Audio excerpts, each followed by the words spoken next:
Hey guys, Skittlerampage here. Welcome back to a new video. I do hope you're enjoying your day today. So today's topic is whether SDCC 2025 for Funko was a success or failure, along with the fact that I want to talk about Thrilljoy and why I feel they had a more successful SDCC than Funko. Now, before we jump into all my thoughts, I do want to ask the question of the day, which is, how was SDCC 2025 for you this year? Do you think it was better than previous years? Did you attend the booth? How do you guys feel about the booth? How do you feel about the energy at the Funko booth? Do you think it was really nice? Do you think it was really lacking? Obviously, Funko's been going through a lot of changes in the last year. I just overall want to ask my audience specifically how you guys felt about the event, because I've been looking at other people's comments and posts about SDCC on different products, and I've been getting a lot of mixed reviews. Alrighty, so let's start things off with Funko themselves and go over their event, especially online here. So online, here are the exclusives that did actually sell out. So we did have our Huckleberry Hounds, which both were super limited, so it makes sense they sold out. Same with the Batman and Robin Pops, they were limited to 2010 pieces. We also had the Pokemon 10-inch Pop sell out along with Sasuke Susanoo, and Sasuke Susanoo was definitely one of the more hyped ones. On this next page, only one Pop sold out, which was Onslaught. Another page here has one more sellout at Batman the Kingdom Come Pop. And finally, their SDCC exclusive bundle did sell out at $665 a piece. So if I'm being honest, if you just look at the online drop alone,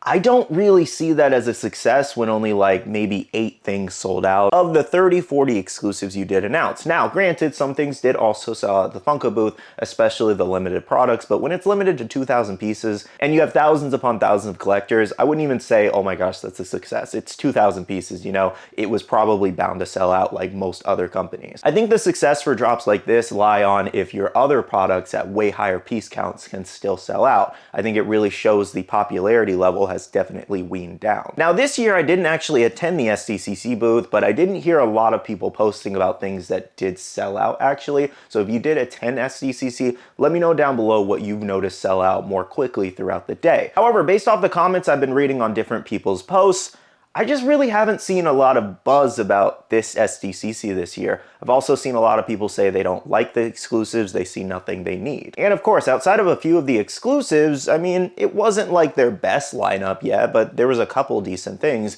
But when you have things like Nico Robin from One Piece not selling out anymore, like 3-4 years ago that definitely would have sold out. Same thing happened with the Nami on her pop ride.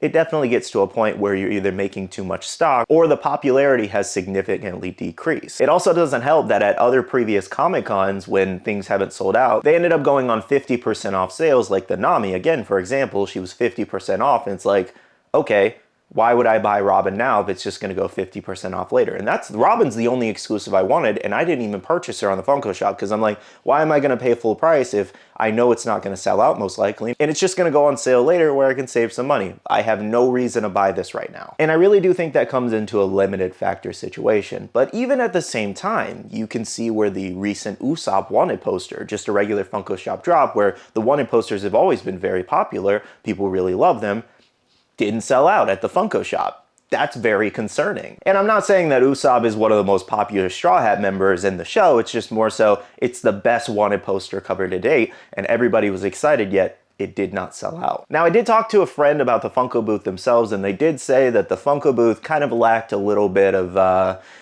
I don't know, like hype levels, or I don't know what the best word here, just like energy, I guess is the best way to describe it. Just like the energy was really low there. Now, of course, everybody's going to get a different experience depending on who you talk to, what kind of mood they're in and all that. But I did think it was kind of interesting. So I'm curious if anybody else felt like the energy level at the Funko booth this year was super low. Now, this does all tie into the fact that where I just don't feel like there was a crazy amount of buzz around Funko at SDCC this year, even though they usually have one of the biggest presents.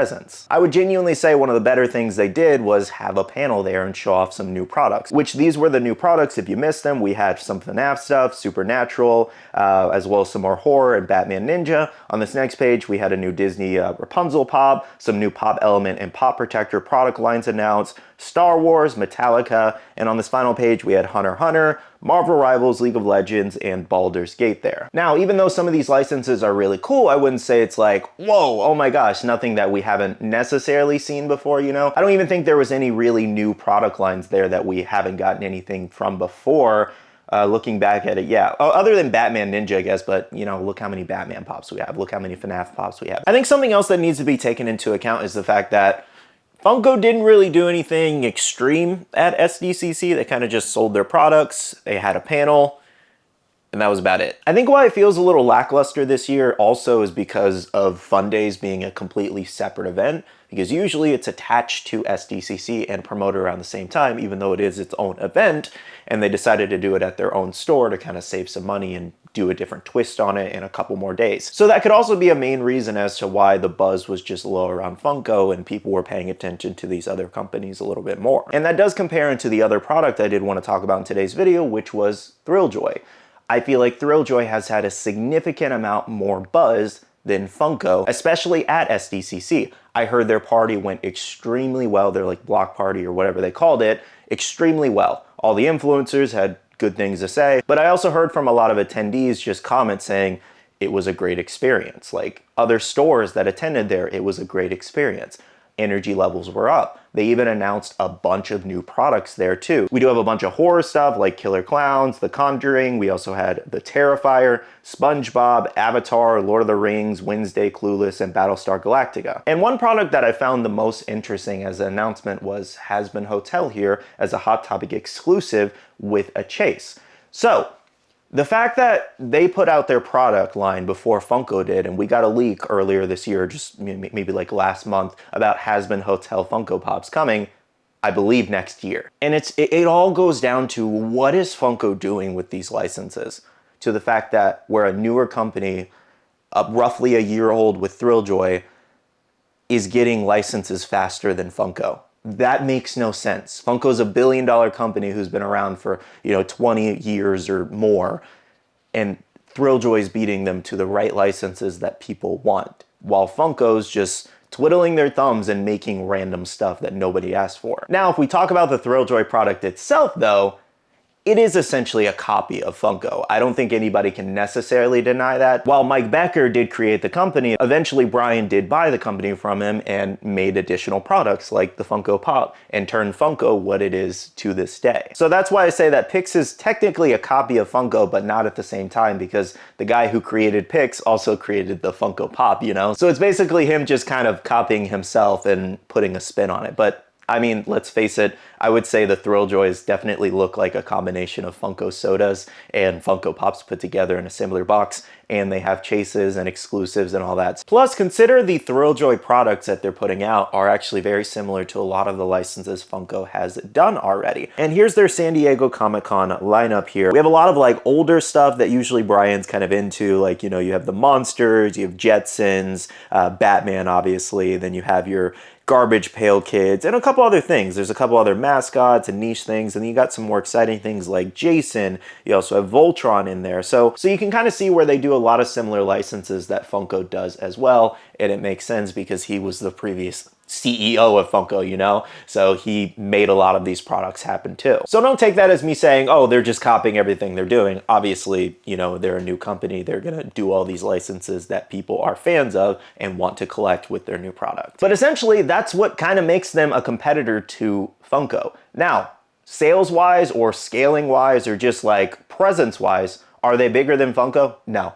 That is not what I'm saying by any means. They still have a few years to even really get on a competition level with Funko. But really take this point where I predominantly do Funko Pop news here, and I feel that Thrilljoy outperformed Funko at SDCC. Based off the positive attendance that I've seen and all the buzz in the comments about their block party, I feel they probably threw a better block party than Funko threw for Fun Days this year as well. I think the main takeaway I want from this video is that I feel Funko just needs to do better and not get complacent, because there are other competitors out there like Thrilljoy coming for them. Like, it's gonna happen eventually, whether it's 5 to 8 years down the road. Maybe next year they'll have a huge boom in popularity. Thrilljoy is mainly banking off the fact that they're blind boxes and they're really low piece counts, and that's just what people want. Blind boxes are extremely popular right now, so it makes sense that they would jump on something like that to, you know, kind of accelerate their popularity. And I'm mostly just using Thrilljoy as an example here. There's plenty of other companies out there that are bigger than Funko, or they're up and coming, where eventually they'll pass Funko and they might do a similar product down the line. Thrilljoy just happens to be one of those companies in this same space that are going aggressively after Funko collectors specifically,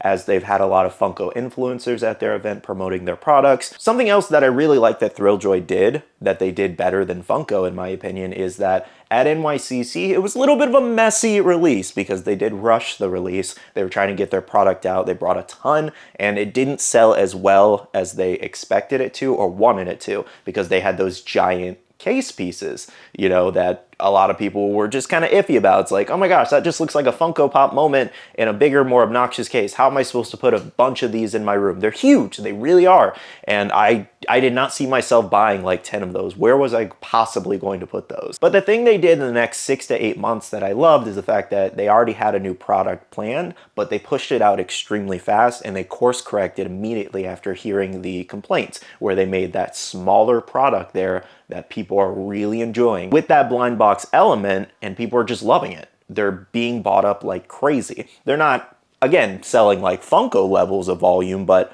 they're doing pretty well, and SDCC was a very big success for them. So to everybody at Thrilljoy, I'm very happy that you guys had a successful launch. I wish you would make some anime, because so far I'm interested in none of your products. So it is what it is. Until they make anime or something I like, you probably won't really see me opening up any in videos, but maybe I'll start doing Thrilljoy news if that's something you guys want to see. But again, just nothing I'm interested in at the moment. I just found it interesting that they definitely outperformed Funko at SDCC, or at least in my opinion. At the end of the day, guys, Funko just needs to do better across the board. There needs to be more changes over there. They need to get a solid CEO for more than a year, year and a half, and they need to work on things. A lot needs to be changed over there for them to be as successful as they previously were, because let's face it, they just aren't currently. Well, guys, those are all my thoughts on the Funko and kind of Thrilljoy situation. I saw a lot of buzz of everybody kind of like, you know, comparing them and pitting them against each other. So I figured it would be fun to kind of talk about it and highlight the things that Funko is doing wrong, things that Thrilljoy is doing really well. Again, I think one of the biggest things is the licenses. Funko has such an issue getting licenses so fast. It's so annoying. I don't know how they get things 2-3 years after its popularity has gone down. It makes no sense with Funko. Nonetheless, though, thank you so much for watching this video. I'd love to hear your thoughts and opinions on Thrilljoy and Funko right now, and which you think is doing better. Have you picked up any Thrilljoys? Do you like the product? Do you hate the product? Let me know your thoughts below. And of course, make sure to leave a like here if you did enjoy this video, and subscribe and click that notification bell if you're new here. I do want to end off the video by saying a big shout out to all the awesome Patreon supporters of the channel. You guys are amazing for supporting myself and the channel. If you guys are interested and want to check out the Patreon, the link is down below. We have a Patreon-only Discord where we share a lot of information, news, restocks, updates, links, and more. And finally, make sure to follow me on all my social medias at Skittlerampage over on Twitter, TikTok, Instagram, and my Facebook page, so you can stay up to date. All right, love you guys. See you guys in the next one. See you guys later. Bye.